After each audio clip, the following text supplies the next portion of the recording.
Okay, so now is the time for us to review the chapter 7 by practicing, several questions in homework 3, right? So in this homework, we assign the questions in the multiple choice, but you need to solve some questions use what? Use problem solving, right? So we will go over these calculation questions. In chapter 7, we study the bond, right?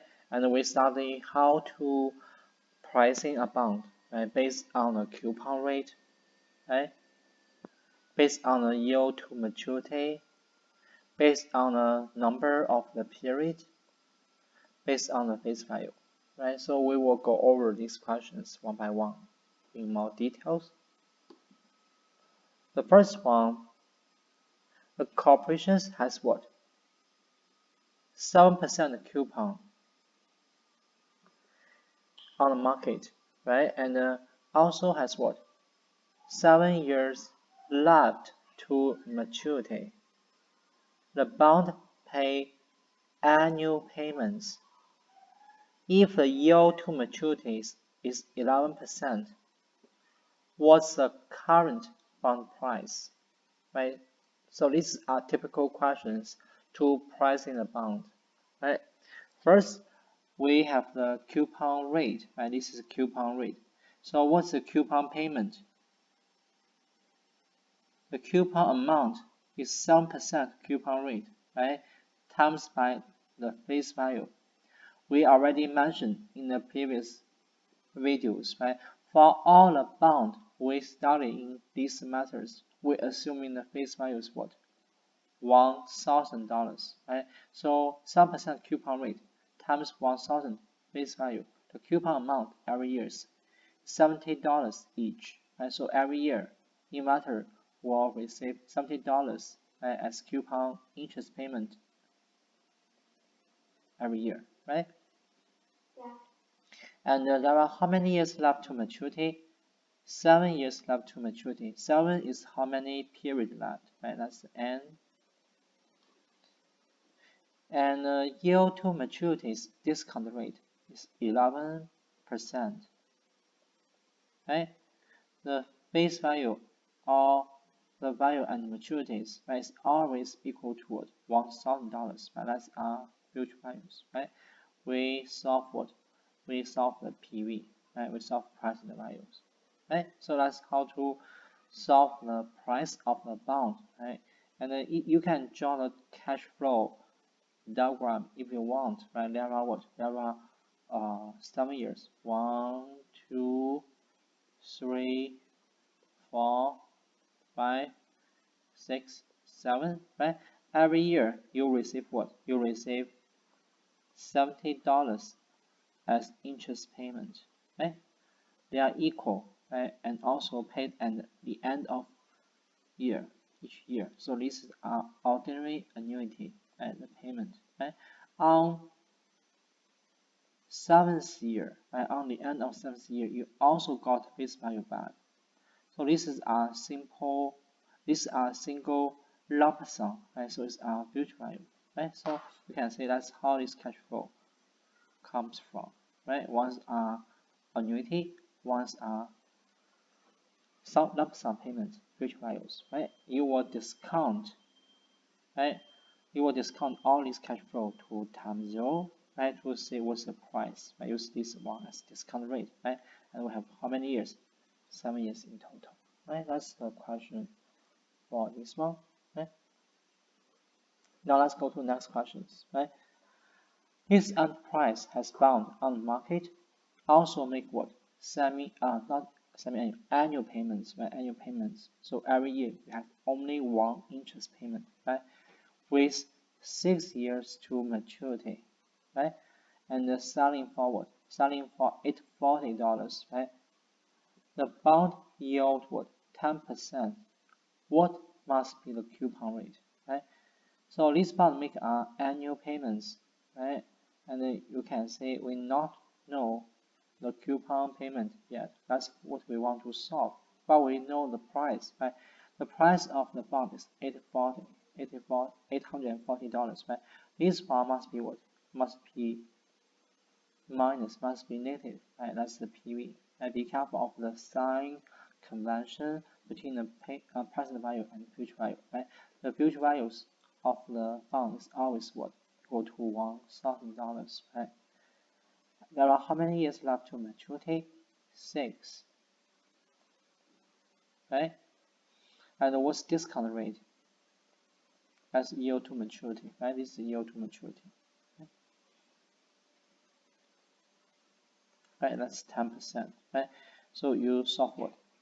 You solve the coupon payment, right? That's the payment amount you can derive on the financial calculator screen, right? But this is dollar amount, right? So this amount should divide by what? Divide by $1,000. That's the face value. Got what? Got coupon what? Coupon rate, right?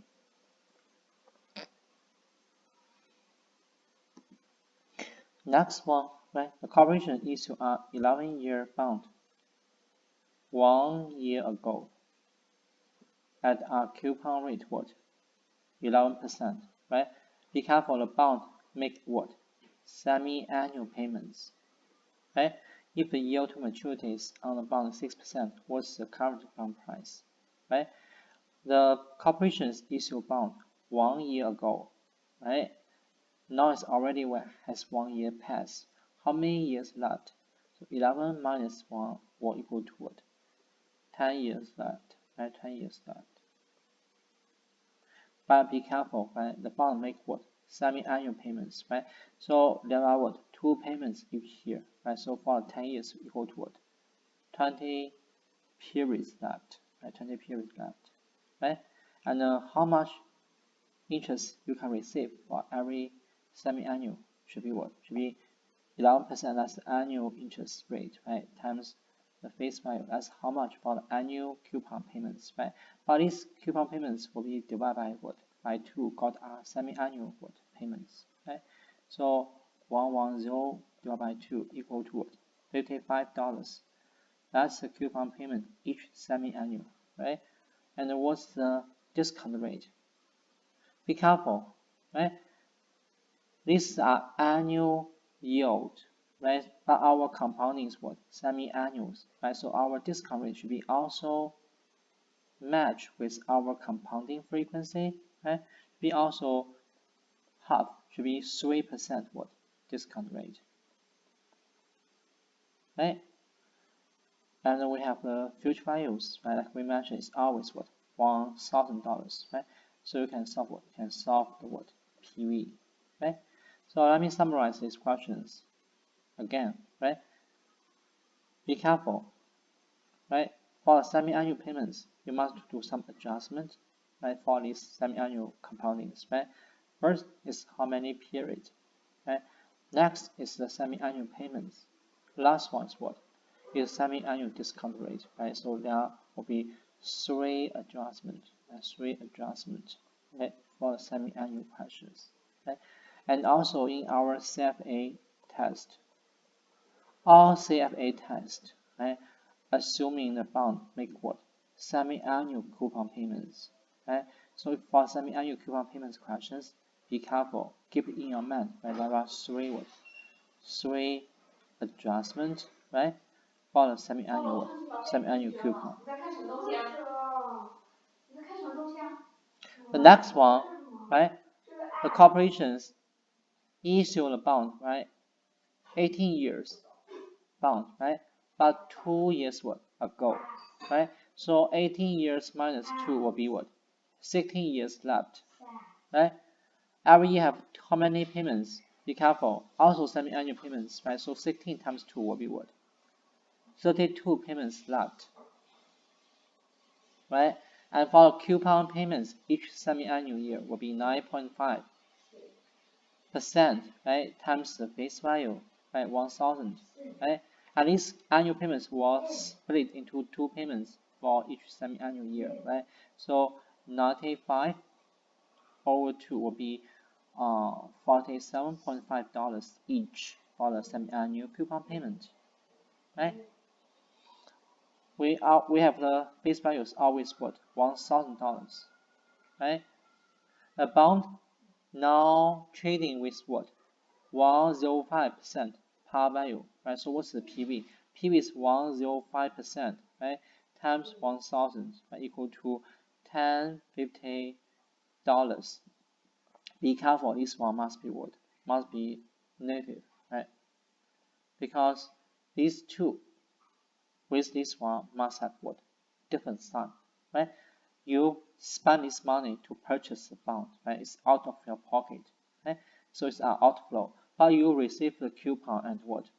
Face value back in the future, that's inflow. So these two must have different signs, right? After you input these four inputs, right, you can solve what? You can solve our semi-annual what? Discount rate, right? But be careful for yield to maturity, right? It's an annual yield, right? But you solve with semi-annual rate.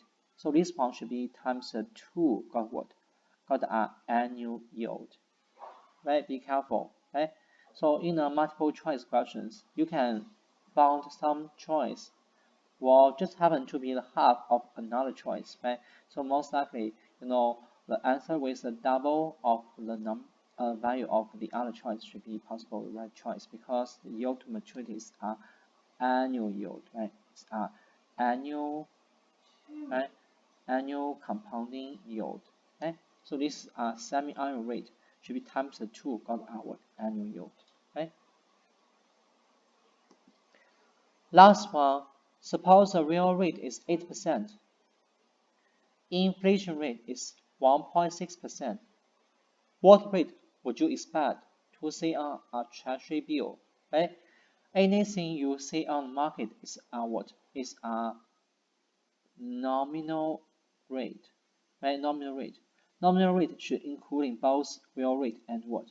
Inflation impact. Right? Inflation impact. So our nominal rate, 1 plus nominal rate, right, equal to 1 plus real interest rate, right, times by what? 1 plus inflation rate, right? So our nominal rate will be what? 1 plus the real rate, 8%, right? Times by what? 1 plus inflation rate, 1.6%, right? Then minus 1, right? We move the 1 to here, right? Minus 1. So nominal rate will be 1.08 times 1.016, then minus 1. Right? That's our nominal rate, right? For convenience, right? If you're not required to, solve this one with very, precise numbers, right? You can use some approximation formulas, right? Nominal rate will be very easy to compute. Use what? Use real rate plus what? Inflation rate, right? So that's equal to 8%, right? Plus 1.6%, right? Equal to what? 9.6%, right? These ones are approximated, right? Nominal rate. You can use this one to choose the answer if you have the number not exactly very close, right? So that's the homework, right? So I chose these 4 or 5 questions, right, to do the review. So if you have any comments, right, you can put below my YouTube videos, right? And if you found this video is very useful, you can thumbs up, right? And also subscribe my channel. Thank you.